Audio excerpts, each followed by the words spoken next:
How this will go is that I'll just give you a little overview about the fund, about what we stand for, how we're doing things, what is our thought process, and then I'll invite Rajiv and the fund managers, and we can take questions after that. So I'll just begin. Again, I'm seeing a lot of old faces, also a lot of known faces, but a lot of new faces too. I'm sure even from our online audience, there are a lot of new people who've invested us over the last year or two.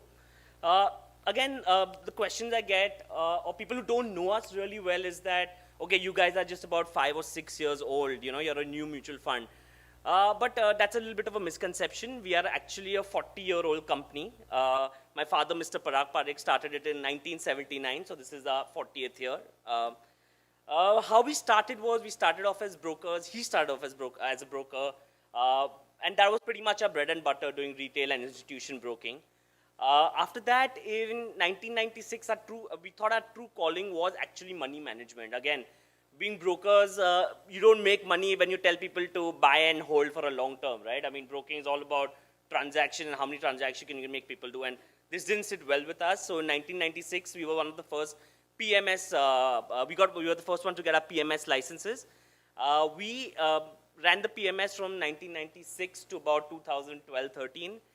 In 2013, we transitioned to a mutual fund structure, and this is our sixth or seventh year now, sixth year today, this time. Again, over this period, we've closed down all our related businesses, which is broking, investment banking, merchant banking, debt markets, and also in the PMS, we are not really taking money at this moment. We have a PMS license, but we got only about 10, 12 legacy clients with us there. We didn't want any conflict of interest when we went to a mutual fund structure. So we are just a mutual fund. We don't have any other businesses, okay? So that should be just there. And we are a 40-year-old company, not a 5 or a 6-year-old company. Our core belief is the law of the farm. People who've been here long enough for the last 6 years, they would hear me say this all the time, but this is exactly the law that we follow, or that guides us, which says that you cannot sow something today and reap tomorrow. A seed has to go through various seasons before it turns into a full-blown tree. So is the case with investing. And this actually goes for investing. I mean, you have to give your investments time. You have to nurture it. If you try to quicken up your investments or your returns, you don't really, you'd probably go on the wrong basket then. So it needs time, it needs nurturing, and I think we do a fair job of that, So we rely on the timeless principle of value investing to increase wealth for you. Okay, so that's a statement, but what exactly in layman's term, what do we do, One is pay a reasonable price for the businesses that we own. So we don't chase fancies or high PE stocks or what's right now in the fad going on. We are guided by the fundamentals of the businesses, and we want to pay a fair price for it. So that's the one thing that we do, is pay a fair price or a reasonable price for the businesses we own.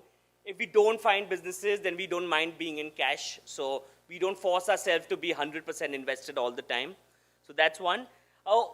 We want our investments to earn us moderate returns by not taking excessive risk. So if we wanted excessive returns, we would need to take excessive risk. But we go with the feeling that we want to take less risk and earn moderate returns. So that's where we are. So this makes us not get into very risky businesses and investments that we pick. The most important thing is capital preservation and downside protection. So if we do this, what we see is that we protect the downside in the sense that we don't want to lose money. We feel like more than half the battle is won when you don't lose money. So just an example, if a stock price is at 100 rupees and it goes down to 50, you've gone down by 50%. But 50 to 100 is actually a 100% gain. To get up to the original price, you have to go up by 100%. Imagine if stock price falls from 100 to 90, that's 100 to 10. That's a 90% fall. 10 to 100 is a 900% gain. So we realize that permanent loss of capital is actually in the worst interest of our unit holders, and we are very careful when we make our investments. And we consistently try to do this and compound wealth for our unit holder. I think if we do this much, protect the downside, give a reasonable upside, will compound well for y'all and for us. And I'll show you also later on in the presentation how this has actually worked for our fund. Mutual fund investments are subject to market risks. Read all scheme related documents carefully.